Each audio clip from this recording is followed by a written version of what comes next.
Hari Rabu kemudian saya mengajak rekan-rekan saya untuk lebih mencari tahu. Ajak rekan-rekan saya, kemudian coba cari tahu, lihat sekitar TKP. Sekitar TKP, namun kok tidak ada bekas kecelakaan. CCTV waktu itu sempat saya cari dan saya melihat ada CCTV di Perumahan The Garden ya. Perumahan The Garden, posisi di pos 1 mengarah ke jalan. Namun tidak terlalu jelas ke jalan raya karena hanya ke depan pintu sapa, artinya itu cuma mengarah ke pintu perumahan The Garden aja. Sebagai orang tua yang mana anak saya meninggal dengan sesuatu yang tidak wajar, mungkin suatu hal yang merupakan suatu kewajiban, di mana saya harus menjaga hak hidup daripada anak saya. Ketika anak saya meninggal dengan ada satu kecurigaan ada perbuatan pidana, wajar saya mungkin mencari tahu penyebab dari kematiannya. Kebetulan saya itu emang bergerak berempat, Mbak ya, bersama rekan-rekan saya. Setelah kami dari mulai TKP di tempat mayat, kemudian terus kita telusurin sampai kita jam 14, ketemu dengan saudara A sama D itu ya. Mereka lagi nongkrong depan cuci mobil, saya samperin mereka, saya sampaikan, kita ngobrol-ngobrol, saya sampaikan barangkali lihat kejadian malam minggu atau mungkin informasi seperti apa yang mereka membuka lah kalau mereka melihat adanya keributan dan pengejaran. Ada keterangan dari mereka, kemudian saya bertukar nomor telepon. Sekitar jam 14 saya ditelepon, jam 16. Jam 11 ditelepon sama si A ini, yang mereka kalau yang anak-anak yang ribut malam minggu ada di SMP 11. Artinya di sini cuma mengamankan ya, mengamankan, dan setelah mereka mengakuin kita serahkan ke reskrim.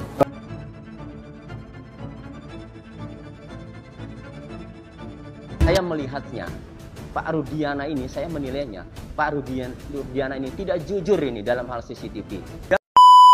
Dari awal itu Rudiana udah bilang bahwa saya terpaksa karena terganggu jiwa saya, misalnya kan, akibat anak saya meninggal, lalu saya melakukan proses penyelidikan dengan cara saya. Itu aja udah cacat, Pak.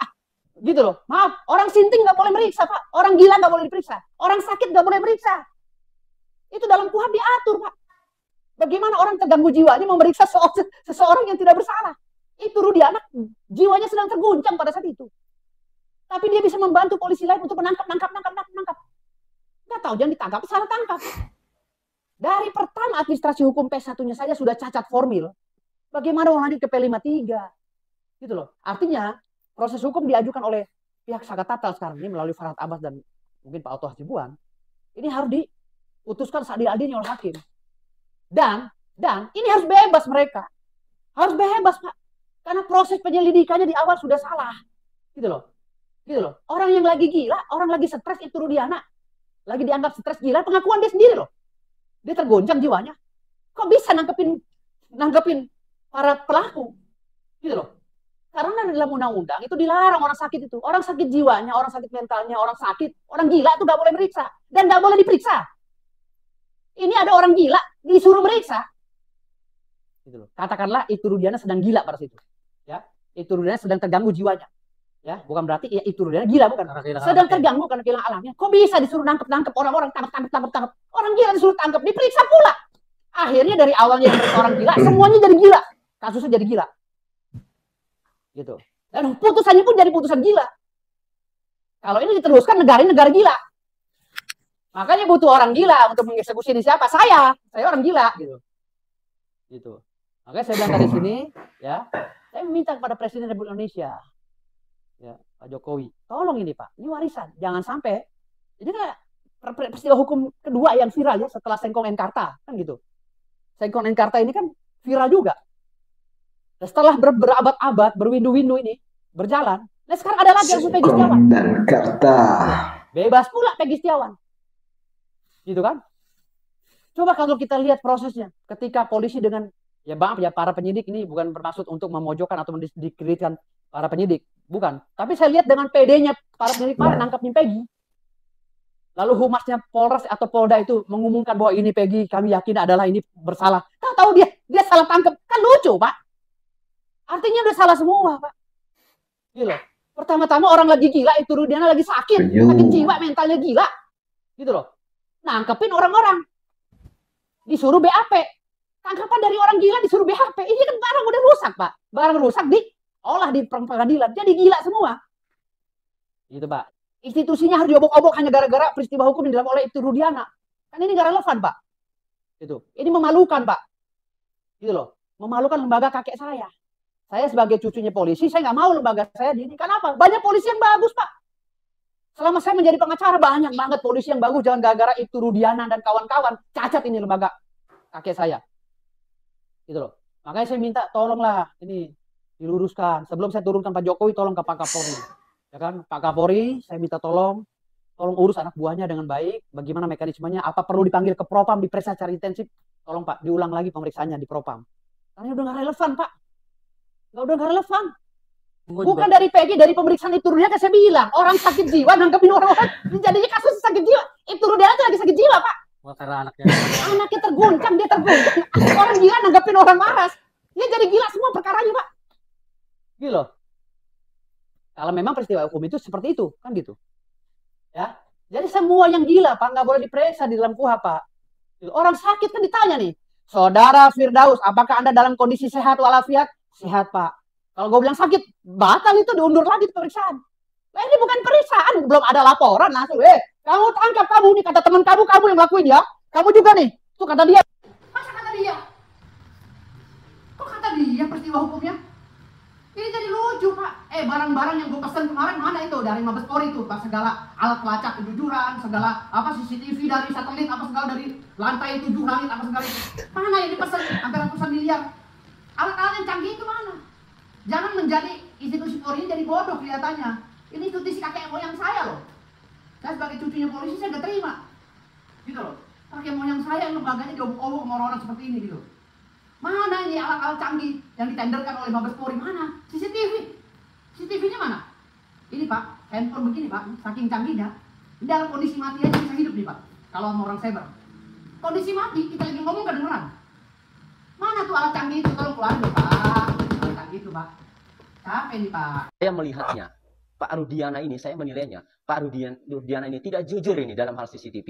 Ya, kan kesaksian Aib dan Dede, ya, itu memang tidak dihadirkan di persidangan, ya, hanya dibacakan saja saksi Aib dan Dede. Namun belakangan Dede muncul di channelnya Kang Deddy Mulyadi bahwa ia tidak hadir di persidangan itu karena menurut Dede itu atas sarannya Pak Rudiana. Nah, siapa yang benar? Ya, apakah Dede atau Pak Rudiana? Nah, oleh karenanya, ya, untuk mengetahui, ya, siapa yang benar, siapa yang salah, Rudiana ini harus segera diperiksa. Ini taruhannya institusi Polri, ya. Kenapa? Karena Dede hanya seorang kuli bangunan, ya, hanya orang biasa, orang bisa dikatakan orang miskin, ya. Tetapi Dede berani mengungkap mengenai kesaksiannya itu, ya. Baik kesaksiannya diarahkan oleh Aib dan Rudiana maupun tidak hadirnya Dede di persidangan itu karena saran Pak Rudiana tersebut, ya. Ini harus diperiksa Pak Rudiana. Taruhannya adalah institusi Polri. Sudah ada jalan celah untuk memeriksa Pak Rudiana ini, yaitu adanya laporan terhadap Pak Rudiana. Dede harus segera diperiksa. Sehingga dari keterangan Dede ini muncullah nama Pak Rudiana. Dan saya masih berharap 100% kepada Bareskrim Polri, baik Bareskrim Polri maupun Irwasum maupun Propam, ya, untuk lebih transparan, lebih objektif memeriksa Pak Rudiana karena ini taruhannya institusi Polri.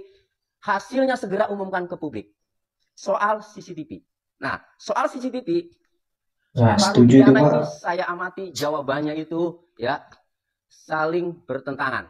Pertama, jawabannya itu CCTV yang Iya, harus mengetahui transparan hanya ya. di perumahan Dulu sudah diperiksa tapi hasilnya ya kita nggak Nah, ketahui tapi gitu. di sisi lain jawaban berikutnya ketika ditanya apakah ada ke flyover, jawaban dia hanya ke jalan raya. Nah, kesimpulan saya, ya, Pak Rudiana ini, ya, dalam menjawab soal CCTV ini, ya, saya menyimpulkan Pak Rudiana mengetahui ada CCTV. Jelas mengetahui karena dia mengatakan ada di Garden, ya, perumahan Garden. Kemudian juga dia ngomong lagi meskipun tidak menghadap ke flyover, hanya menghadap ke jalan raya. Berarti saya menyimpulkan Pak Rudiana ini mengetahui ada CCTV. Periksa itu Pak Rudiana. Mabes Polri harus segera periksa. Cari CCTV-nya. Ya, cari CCTV-nya. Harus dipertanggungjawabkan, ya, mengenai CCTV itu. Mengenai CCTV itu, ya, jelas kenapa CCTV itu ada dan diakui oleh Pak Rudiana juga, ya, bahwa CCTV itu pada intinya ada hanya tidak menghadap ke flyover. Berarti ada. Ini sesuai dengan putusan pengadilan ya atas nama para terpidana ini, yaitu dari kesaksian Jalan. Dodi Irwanto ya, Ya, Dodi harus dan dibuktikan dulu ya. Gugun Gumilar yang mengatakan Tidak bahwa mengarah ke jalan mereka atau mengarah ke telah jalan ya mengecek itu CCTV di urusan lokasi penyidik kejadian, nanti namun belum menyampaikannya dibuka. ya guys ya. Pertanyaannya, masa sih belum dibuka? Setiap manusia ya, apalagi itu anggota polisi, ketika ada peristiwa ya, kematian, maka rasa penasaran itu ada agar segera dibuka CCTV itu. Pasti ada rasa penasaran itu. Jadi saya melihatnya Pak Rudiana ini, saya menilainya Pak Rudiana ini tidak jujur dalam hal CCTV ya. Oleh karenanya Mabes Polri harus segera periksa Pak Rudiana mengenai CCTV, periksa itu Gugun Gumilar, periksa itu Pak Dodi ya. Segera kemudian hasilnya umumkan ke publik. Ingat, taruhannya institusi. Karena sekarang publik ya, mau dengan penjelasan Pak Rudiana yang kemarin ya, itu tetap publik itu tidak percaya. Itu persoalannya Bapak Kapolri ya. Jadi ini Gimana guys, kalian percaya nggak sama pengakuan Ibtu Rudiana mengenai CCTV itu tidak mengarah ke jalan? Nah itu dia guys, pernyataan dari Ibtu Rudiana mengenai CCTV yang ada pada saat itu, katanya hanya mengarah ke depan pintu gerbang perumahan The Garden itu, tidak mengarah ke jalan raya ya guys ya. Dan pernyataan Ibtu Rudiana tentang pertemuannya dengan Aib dan Dede pada saat menyisiri sekitaran TKP ya. Sementara di sisi lain, penilaian dari seorang pengacara Peggy Setiawan, Tony RM itu menyatakan bahwa pernyataan Ibtu Rudiana mengenai CCTV itu harus diperiksa lagi oleh pihak penyidik ya guys ya. Benarkah CCTV itu hanya mengarah ke pintu perumahan The Garden tersebut ataukah mengarah ke jalan raya ya guys ya? Itu perlu lagi diperiksa oleh penyidik. Dan pernyataan dari seorang pengacara Firdaus Eyobo menanggapi tentang Ibtu Rudiana yang mengamankan ke-8 terpidana. Oke guys, sampai sini dulu video kita. Terima kasih banyak yang sudah menonton. Sampai ketemu lagi di video berikutnya. Assalamualaikum warahmatullahi wabarakatuh.